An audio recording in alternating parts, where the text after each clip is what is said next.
Glory to Jesus Christ, and welcome to St. Cyril Methodius Ukrainian Orthodox Church. I'm Father Gregory, the pastor. It is Sunday, May 7th. Sorry if you saw an earlier video that ended abruptly. It's had a little technical glitch here. I'll try to correct that later. I want to talk to you this morning about some things that have been on my mind the last couple of weeks, which is the idea of triumphalism. We know what triumphalism is as Orthodox Christians because, frankly, it's one of our besetting sins. It's this idea that when we look back, especially at the history of the church, we think that everything was marvelous and wonderful, and we've never been bad, and Orthodox Christians have always been just virtuous and saintly.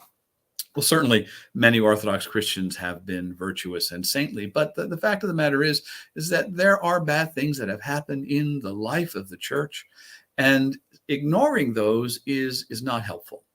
Triumphalism in this sense is looking at the church as being wholly pure and in every aspect of its life.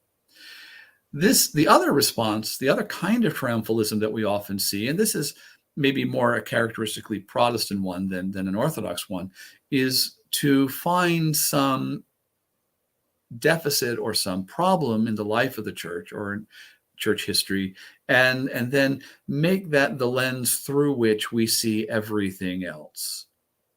I often have these kinds of conversations with evangelical and Protestant Christians where they will talk about the bad things that have happened in church history, and that becomes then the justification for the Reformation or for staying apart from the historic Christian church. Neither of these kinds of triumphalism are helpful. The first, the Orthodox one, typical Orthodox one, just romanticizes and sentimentalizes the history of the life of the church. The other demonizes the past, and it makes and as a consequence, then romanticizes the present, even as the Orthodox form romanticizes the past and demonizes the present. Neither of these are healthy. Neither of these are healthy or helpful. And both of them end up corroding the life of the church from within, because in either case, they breed within us a sense of dissatisfaction rather than fostering the gratitude that we should have for the life that we've been given. There was no golden age in the life of the church. The church has always had struggles, both in her inner life, but then in her relationship, say, to the empire or to the state. And this is not to be unexpected, because we talk about the church as a hospital for sinners, and we should expect that in the hospital we find people who are sick. The challenge is not to overemphasize the sick members, the ill members of the church, or to ignore them. What about you? Are you prone to one of these forms of triumphalism?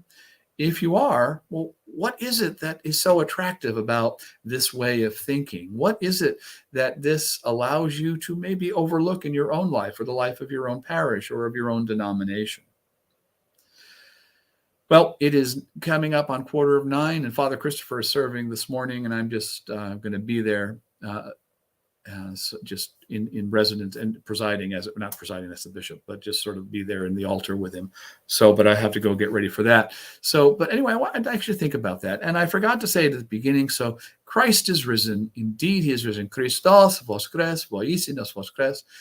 Christos aneste, alethos aneste, al messiacam acham kam. Let us praise our risen Lord Jesus Christ and show our fidelity to him by resisting the temptation to be triumphalistic.